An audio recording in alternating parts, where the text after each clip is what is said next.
Bonjour à tous, merci à vous d'être avec nous sur France 3 Provence-Alpes-Côte d'Azur. C'est dimanche en politique. Malgré les accords et les promesses, les émissions de CO2 sont reparties à la hausse. Tous les indicateurs montrent une forte dégradation par l'homme de sa propre maison. C'est pour freiner, voire inverser cette très mauvaise dynamique que les pays de la Méditerranée s'engagent à mieux respecter leur environnement. Comment, avec quels moyens et pour quels résultats?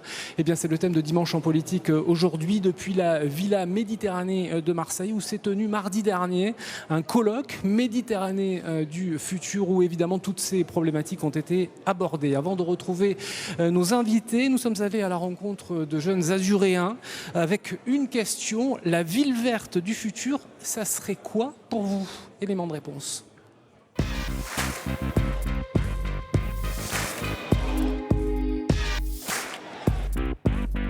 Avoir une ville plus verte, beaucoup plus aérée et avec aussi beaucoup plus de transports en commun ou alors beaucoup plus de voitures électriques dans les villes qui pollueraient moins et qui auraient moins cette pollution sonore et en même temps pollution aérienne. Ça a déjà commencé, on va dire, il y a eu les trams.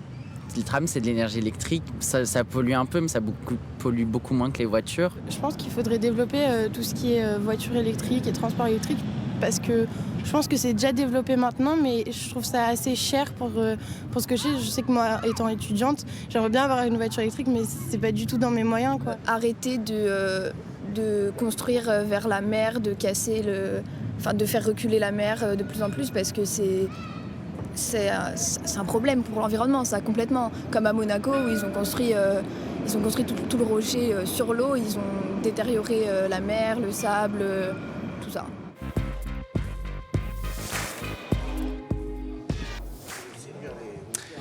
Sur notre plateau, Nicole Bacharan, bonjour, vous êtes politologue. Merci à vous d'être avec nous pour participer à cette émission. Renaud Muselier, bonjour, vous êtes le président de la région Provence-Alpes-Côte d'Azur et vous êtes l'organisateur de ce colloque qui s'est tenu donc mardi dernier. Pierre Duquesne, bonjour, vous êtes ambassadeur délégué interministériel pour la Méditerranée. Merci à vous d'être avec nous. Et enfin, Henri Laurens, bonjour. Bonjour. Vous êtes professeur au Collège de France, titulaire de la chaire d'histoire contemporaine du monde arabe. Et puis nous serons en duplex également depuis la Côte d'Azur, depuis Nice, avec Roger Ricciardi. Bonjour Monsieur Ricciardi, vous êtes administrateur de l'association Région Verte. Renaud Muselier 2. Après 3 ans de stagnation, c'est factuel, c'est prouvé. Malheureusement, les émissions de CO2 sont reparties à la hausse, malgré les accords de Paris, malgré la COP 23 qui s'est terminée la semaine dernière à Bonn. Les accords de Paris, je le rappelle, c'est 195 pays qui se sont engagés à respecter un accord sur le climat. Très clairement, aucun d'entre eux, voire très peu, l'ont respecté. Qu'est-ce qu'une initiative comme celle de mardi peut changer à l'échelle de la Méditerranée? Cette prise de conscience, même si elle n'est pas suivie d'effets au niveau mondial, est incontestable dans nos populations et chez nos dirigeants. L'évolution par rapport au CO2, par rapport à l'industrie, fait en sorte quand même que les Américains se retirent, mais ça, notre spécialiste en parlera peut-être mieux que nous. Les Chinois veulent prendre 2 pas d'avance. Nous sommes au carrefour de plusieurs plaques tectoniques, les Américains d'un côté, l'Europe de l'autre, l'Afrique, la Chine là-bas, et nous devons nous occuper de nous. Nous devons commencer par nous.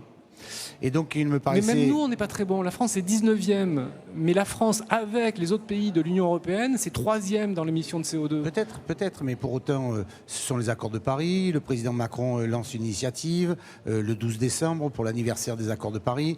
Nous y serons. Et moi, je veux faire de la région Provence-Alpes-Côte d'Azur une vitrine des accords de Paris. Ce qui veut dire que, de façon très concrète, le budget défendu en décembre, 20% seront consacrés sur...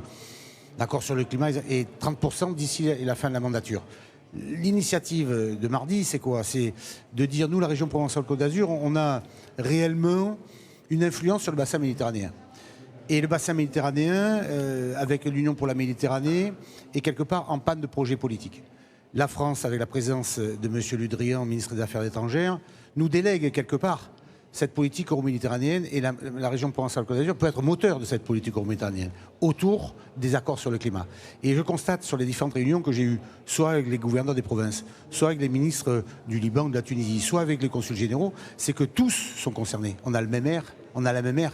Et donc quelque part, nous, les politiques, nous devons faire valider à nos concitoyens une action positive, dans un agenda positif, dans une Méditerranée qui est traversée par un grand nombre de maux. Alors on y reviendra évidemment, mais vous l'avez dit, alors, responsable des émissions à effet de serre, principalement la Chine, premier, deuxième des États-Unis, qui, de façon très claire, se sont exprimés sur le sujet en disant l'accord de Paris, on n'en veut plus. Enfin, c'est le nouveau président élu qui a fait cette déclaration-là. Comment est-ce qu'on peut finalement concilier croissance économique et respect de l'environnement ? Est-ce que c'est jouable ? Parce que c'est la motivation de Trump, de dire... Oui, attendez, tout à fait. Et c'était le projet de Barack Obama, de concilier la croissance économique et la lutte contre le réchauffement climatique et contre la pollution en investissant dans les énergies d'avenir, dans les nouvelles technologies, dans la fabrication de machines économes en énergie et même en investissant dans le gaz naturel plutôt que dans le charbon, puisque le gaz émet moins de CO2. Donc il y avait ce pari qui a été lancé par Barack Obama et qui continue, parce que malgré le refus de Trump de croire au réchauffement climatique, les industries sont lancées, les pouvoirs locaux sont lancés, les ONG sont lancées aux États-Unis, ça ne va pas s'arrêter. Mais c'est vrai que le pari de Donald Trump, c'est de revenir à l'Amérique du charbon. Il faut savoir que les États-Unis ont des réserves en charbon infinies, donc ils ont une position peut-être particulière à cet égard. Et puis il y a le souhait de revenir à un monde où la mine, les aciéries, c'était le fondement, au fond, de la richesse industrielle américaine. C'est extrêmement compliqué finalement de conjuguer respect de l'environnement, donc croissance économique, c'est 6,5 pour la Chine, et respect de l'environnement. On a le sentiment que il y a deux choses qui sont contradictoires là, et qui peuvent pas aller ensemble. Il y a deux choses que Donald Trump présente comme contradictoires. Il agit comme s'il avait le choix, comme si le réchauffement climatique était un problème que l'on pouvait se poser ou non. Il a autour de lui certains ministres qui disent on ne sait pas. On ne sait pas si c'est l'action humaine qui crée le réchauffement. Le climat a toujours varié. Donc il choisit de ne pas s'en occuper. Il choisit de ne pas croire à la science, que beaucoup de scientifiques américains évidemment défendent. Ces promesses me semblent assez illusoires, tant sur le plan du retour du charbon, parce qu'économiquement, ça n'est plus intéressant, que sur le fait que l'on puisse conjuguer effectivement la croissance qui est très réelle aux États-Unis avec une lutte contre le réchauffement dans un cadre où on revient aux industries anciennes. Monsieur Duquesne et professeur Laurence, la Méditerranée, c'est 2,5 millions de kilomètres carrés. 22 pays ont un accès sur la Méditerranée. Alors avec des situations politiques très différentes les unes des autres. Je pense au Liban, je pense à l'Algérie, à la Tunisie, où effectivement, c'est des pays relativement instables, où les préoccupations et les priorités ne sont pas les mêmes et les enjeux sont évidemment totalement différents des nôtres. Comment est-ce qu'on va sensibiliser ces pays de jouer le jeu par rapport à l'environnement, alors qu'ils ont évidemment d'autres priorités? Je n'en suis pas si sûr. Sur ces questions climatiques, nous partageons les mêmes contraintes et je dirais d'une certaine manière, eux souffrent plus que nous. Dans le sud de la Méditerranée, le changement climatique, c'est à terme le manque d'eau, la désertification, les flux migratoires, que sais-je. Donc, ils ont certainement le sentiment qu'il y a quelque chose à jouer. L'accord de Paris, ce n'était pas seulement un accord intergouvernemental, et c'est en quoi l'initiative de la région Provence-Côte d'Azur et de son président est intéressante. C'était trois choses, si je puis dire. Un accord sur les financements, un agenda des solutions avec 40 000 participants. Faut-il le rappeler, au-delà des 197 États, il y avait 40 000 participants, collectivités locales, entreprises, ONG. Et c'était ce qu'on avait appelé l'agenda des solutions, des projets concrets. Donc, on n'est pas, je crois, dans la philosophie politique. Bien sûr que ces pays ont des systèmes politiques, des contraintes internes différents. Mais sur les problèmes concrets, qui sont la pollution de la mer, l'utilisation des énergies renouvelables, ils peuvent arriver à des solutions communes. Est-ce que vous partagez ce sentiment des pays qui sont une géopolitique compliquée, des pays qui sont en guerre, et qui sont des pays qui sont minés par la corruption? Est-ce que quand on leur parle d'environnement, là, on a une oreille attentive? Écoutez, il deviendra de plus en plus difficile d'avoir ce qu'on pourrait appeler des passagers clandestins, c'est-à-dire des gens qui profitent d'une situation sans s'y impliquer, parce que tout simplement, les dimensions des problèmes font qu'à un moment ou à un autre, tout le monde est obligé de se rallier à une action collective parce qu'une action individuelle ne peut pas marcher. Mais ça coûte aussi beaucoup d'argent. Faire des efforts par rapport à l'idée de respecter effectivement les fameux 2 degrés. Il ne faut pas qu'on dépasse ces fameux 2 degrés. Ça coûte beaucoup d'argent, ça demande des investissements lourds. Est-ce que ces pays sont en capacité de les faire ? Vous avez nécessairement de la restructuration, mais c'est finalement pas si cher que ça. Si vous prenez par exemple le fait que la pollution automobile est un des principaux facteurs de pollution à la fois pour la collectivité et en même temps pour les individus, et dans des villes comme Le Caire, Alexandrie, Beyrouth, etc., il y a une terrible pollution automobile. Une diminution de la pollution automobile par des meilleures voitures, moins polluantes, etc., ça a un coût, mais en même temps, ça fait diminuer les coûts de la médecine collective, parce que vous aurez moins de malades, etc. Donc, il faut refaire de la comptabilité et voir que ce qui apparaît comme un coût peut être aussi ailleurs dans la comptabilité comme un gain. Oui. Renaud Muselier, on va prendre un exemple précis. Les bateaux de croisière, en plus on est concerné dans la région, Marseille, Toulon, Nice, les bateaux de croisière qui polluent, et là aussi on a des mesures qui montrent qu'il y a une vraie pollution, essentiellement quand les bateaux sont à l'arrêt. On sait qu'il existe des solutions, des filtres, changer de kérosène ou alors se brancher sur l'électricité. Une seule compagnie a joué le jeu, c'est la Méridionale. Les autres ont l'air de s'en moquer totalement. Comment est-ce qu'on peut changer ça et les contraindre d'adapter finalement des solutions propres? C'est le prototype même du développement économique par rapport aux troubles climatiques. Quand on avait 130 000 croisiéristes il y a 15 ans, on en voulait plus. Là, on ne se posait pas le problème de la pollution. Maintenant, on a 1,5 million et donc on a les bateaux qui rentrent et qui sortent et on voit que ça pollue avec leur pot d'échappement en quelque sorte. Bon. Là, on voit que les nouvelles générations de bateaux, des bateaux Costa, sont faits en sorte qu'ils font un 10e, voire un 30e de pollution par rapport à la pollution initiale. C'est-à-dire qu'il y a 30% ou 40% d'élimination de pollution. Le port qui ça reste encore beaucoup. Hein. Oui, mais c'est une prise de conscience. Avant, il n'y avait pas cette prise de conscience. Aujourd'hui, on ne va pas interdire les bateaux de croisière parce que ça tue l'économie locale. Pour autant, avec le port de Marseille, il y a une démarche qui est faite en sorte qu'à terre, on puisse brancher les groupes électrogènes pour que du fonctionnement du bateau, il se branche sur le groupe électrogène. Donc il y a une évolution qui est en train de se faire. Cette évolution est absolument nécessaire parce que la population n'acceptera pas que le port n'évolue pas et que les croisiéristes n'évoluent pas. Et donc, de mettre la pression sur le plan politique permet d'apporter des solutions. Alors, on va partir à Nice. Pour cet exemple bien particulier, quand vous présentez ce dossier à la Commission européenne, je suis député européen, ils l'écoutent. Parce que là, vous apportez une solution pour le développement durable, pour la défense de l'air et de l'environnement, au service de nos concitoyens. C'est un dossier qui peut être financé par l'Europe. Rocher Ricciardi, en duplex avec nous depuis Nice. Je rappelle que vous êtes administrateur de l'association Région Verte. Beaucoup de solutions presque miracles sont évoquées. Monsieur Ricciardi, il faut aussi être méfiant par rapport à ce qui pourrait être finalement considéré comme de fausses bonnes idées. Hein. Par exemple, le tout électrique ou alors la géothermie. Oui, absolument. Je vous remercie et je suis intéressé d'intervenir justement sur ce thème. Allô? Oui? Vous m'entendez? Allô? Oui. Donc là, je reviens là-dessus. Je reviendrai déjà d'abord sur une question sur ce qui a été dit. Qui m'intéresse énormément, c'est ce qui a été dit concernant la croissance qui intervient directement dans le changement climatique. En effet, il faut considérer que ça, c'est la quadrature du cercle. Bien entendu, c'est la difficulté pour arriver à trouver des solutions. Et encore, on oublie une composante là-dedans qui est énorme, c'est bien entendu la croissance démographique. Qu'on ne contrôle absolument pas et qu'on ne pourra jamais contrôler à mon avis.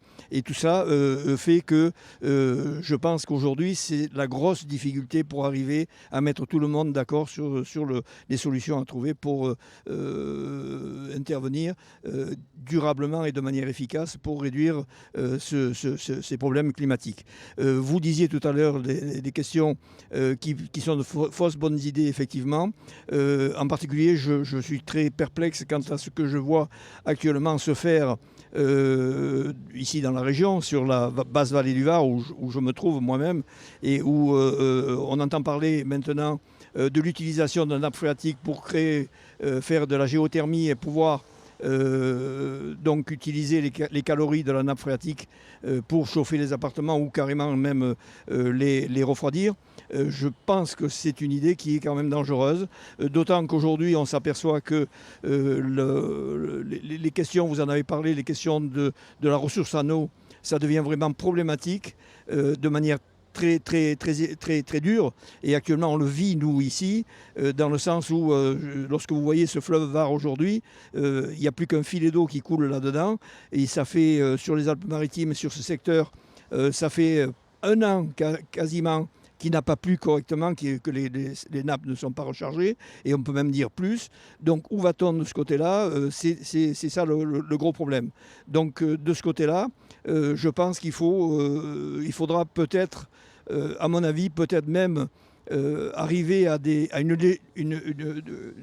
ce que le législateur gère cette question de l'eau, et que je vois même à la limite même pas un ministère, peut-être pas, mais que ces questions-là soient abordées de manière très juridique à la limite aujourd'hui, avec des textes qui permettent d'endiguer, de contrôler la consommation de l'eau et qu'est-ce qu'on en fait exactement, et contrôler tout ce qui se fait par rapport à ça, et surtout bien entendu les énormes projets qu'on voit fleurir de part et d'autre actuellement sur la région et ailleurs. Voilà, donc ça ce sont les gros problèmes. Par rapport à, j'ai quand même un gros doute aussi par rapport à ce qui est dit concernant l'utilisation de l'électricité pour la voiture. Moi, je n'y crois pas du tout, parce que aujourd'hui, si tout le monde se mettait à l'électrique, je ne vois pas comment on pourrait approvisionner toutes les voitures pour les recharger, parce que là, c'est des énormités. Et donc là, je crois qu'il faudrait peut-être arriver à bien réfléchir à ça. Et je crois qu'on part quand même sur une voie de garage là-dessus. Voilà.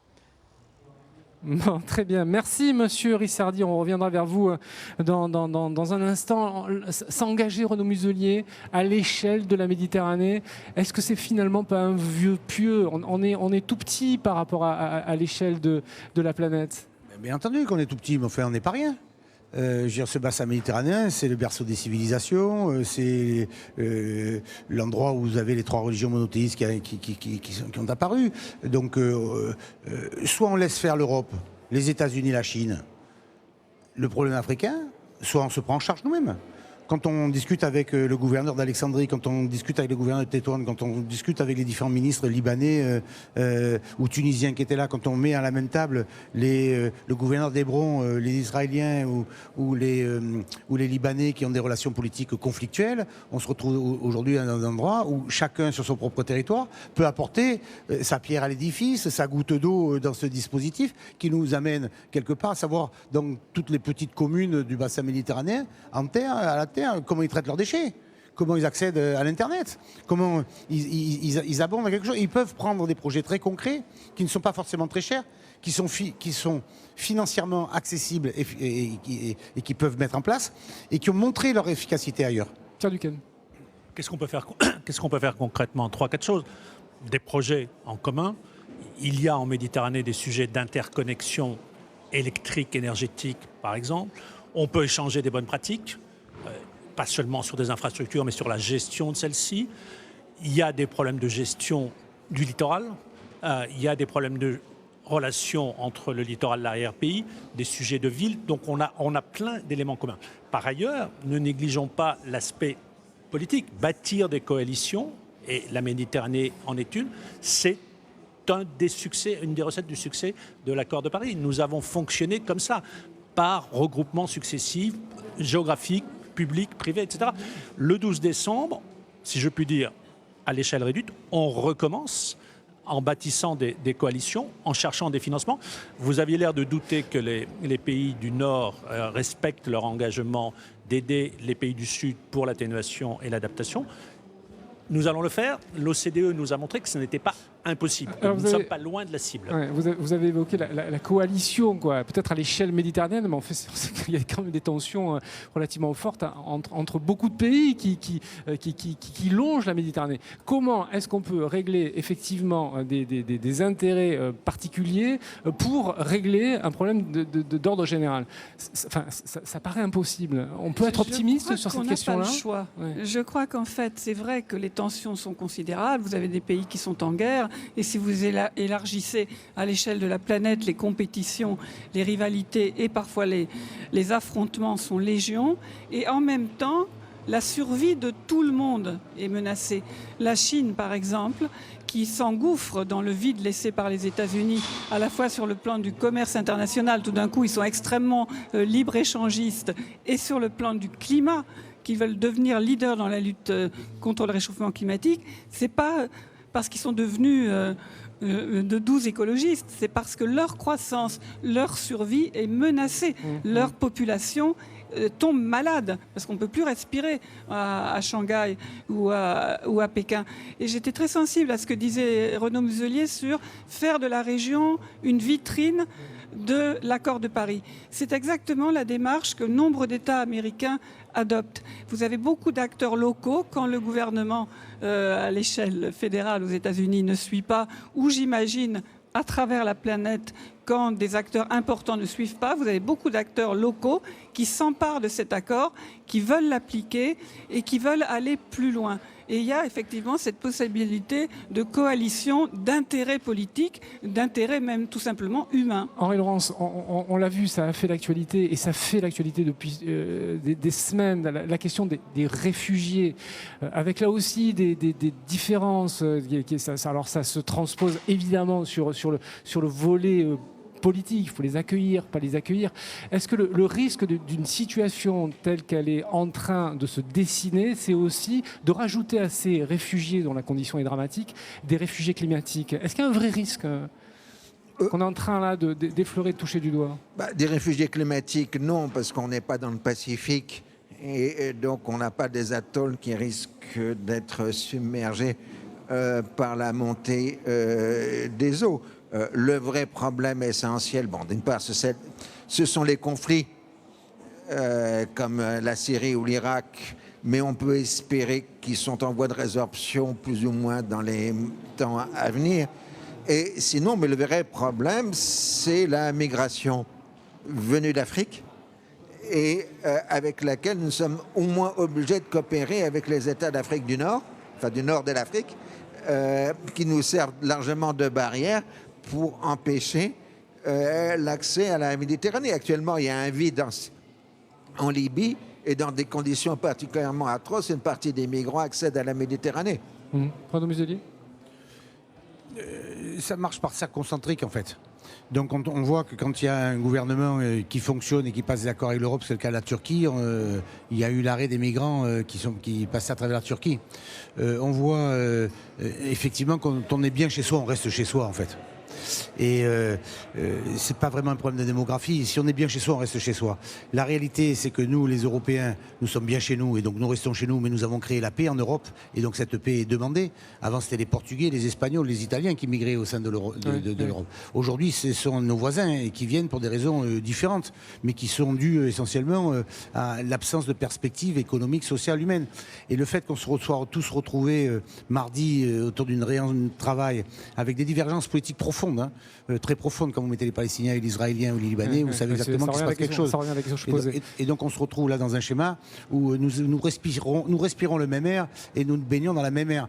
Et on a un projet politique, quel que soit notre modèle de fonctionnement, adaptable à nos concitoyens et que l'on peut répéter et financer. Alors les conséquences de cette augmentation de la température sont considérables. Ça a un impact réel sur la biodiversité, la montée des eaux. Effectivement, on risque peut-être un jour d'être confronté, si on continue comme ça, à un véritable choc hydrique, c'est-à-dire un manque d'eau potable dans certains territoires. Monsieur Ricciardi, le manque d'eau, c'est quelque chose dont on parle comme ça parce qu'on a le sentiment que c'est loin de chez nous, mais même chez nous, c'est une question qu'il faut qu'on se pose. absolument, et on y est en plein d'ailleurs, puisque là, les restrictions d'eau ont commencé. Le préfet a pris des arrêtés. C'est extrêmement grave, la vallée du Var en particulier, pas seulement la basse vallée, mais la haute vallée, la Roya. Il y a un certain nombre de secteurs où les restrictions d'eau ont démarré, et je ne vois vraiment pas comment on pourra arrêter ça pour le moment, parce que pour cet automne, on n'a pas eu de pluie. Et je ne pense pas arriver comme nous le sommes à la fin novembre, je ne pense pas que de grosses pluies interviennent maintenant, après, derrière, malheureusement, parce qu'en tout cas, on n'a pas d'exemple de ça assez fréquemment. Et donc là, c'est vraiment un énorme problème qui est une épée de Damoclès sur la tête. Et je pense que l'avenir immédiat risque d'être dur, y compris chez nous.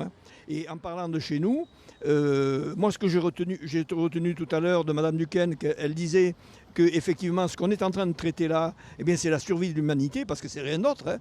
On dit en plein dedans. On y va, pour ceux qui ont des enfants. On se dit, mais où on les amène? Et donc, là, c'est un énorme problème. C'est vraiment un énorme problème. Voilà. Merci Monsieur Ricciardi d'avoir été en duplex depuis Nice. Je reviens sur l'optimisme que j'exprimais en début, enfin le pessimisme plutôt, et qui a été contré par votre optimisme que j'exprimais en début d'émission. Mais juste un petit rappel. Alors évidemment on a parlé de la COP21, de la COP23 à Bonn. Je rappelle qu'il y a eu un appel qui a été publié dans le Une du Monde, un appel des 1500 des chercheurs, des scientifiques, des prix Nobel sur le fait qu'il faut faire très attention parce que les choses sont en train de se dégrader à la vitesse de la lumière. Mais déjà en 92, il y a 1700 chercheurs qui s'étaient mobilisés. Parmi ces 1700 chercheurs, 100 prix Nobel. Aucun résultat. Pourquoi est-ce que les choses devraient changer aujourd'hui? Il reste 2 minutes d'émission, donc je vous demande rapidement de répondre à cette question. Ça me fait penser à ce que disait quelqu'un qui nous a quittés, Elie Wiesel, le prix Nobel de la paix. On n'a pas le choix du désespoir. En tant qu'adulte, on n'a pas le choix du désespoir. On ne peut pas abandonner les générations qui viennent. Pierre Duquesne. Vous exprimez 2 doutes fondamentaux qu'on peut comprendre. Un, la croissance implique le gaspillage, la pollution. Donc, si on veut de la croissance, il va falloir gaspiller et polluer. On est en train de s'apercevoir que ce n'est pas si simple et que peut-être la croissance exige de faire mieux. Deuxièmement, il n'y a pas de volonté politique commune internationale. Nous avons adopté en 2015 l'ensemble des pays du monde des objectifs de développement durable qui sont les mêmes pour tout le monde. Professeur Laurence. D'un côté, on passe par l'édiction de normes et des normes qui s'appliquent à tout le monde et on sait combien aujourd'hui de donner des normes construit des politiques publiques. Ensuite, et d'autre part, vous avez une myriade d'attitudes individuelles, de gestes que l'on fait dans sa vie quotidienne, d'achats que l'on fait ou qu'on ne le fait pas, etc. Donc, d'un côté, c'est le problème d'individus qui, dans leurs actes les plus élémentaires, et de l'autre, l'action des pouvoirs publics dans sa plus grande logique. C'est une prise de conscience collective qui est incontestable. On dépassait les doux rêveurs à un pragmatisme réel et il ne faut pas tomber dans un pessimisme absolu. On a des responsabilités. Enfin, le pessimisme, il est quand même... Voilà, oui, mais le pessimisme fait en sorte qu'aujourd'hui, mardi, nous avons fait... C'est juste les faits qui montrent qu'effectivement la situation s'est peu débloquée. Oui, mais quand vous parliez de l'eau tout à l'heure, mais la région a toujours souffert de l'eau. On a fait des aqueducs sous les Romains et sous Pagnol, on a bien vu, et c'est pas si vieux que ça, qu'il a fallu faire des barrages. L'être humain sait s'adapter quand il souffre. Et quand il souffre, il prend conscience. Et les responsables politiques, prenant conscience de cet état des lieux, sont susceptibles, tous ensemble ou individuellement, et c'est ce que nous voulons faire à la région, d'avoir une démarche positive en ciblant nos sujets, nos projets, de façon concrète, de façon à ce qu'on ait des résultats sous 3 ans, avec une politique, une vision sur 20 ans. Merci à tous les 4 d'être venus sur notre plateau. Merci bien. Donc on va rester optimiste pour l'avenir de cette belle planète. Très bon après-midi avec nous sur la 3. Rendez-vous dimanche prochain à partir de 11h30. Merci de votre fidélité. Au revoir.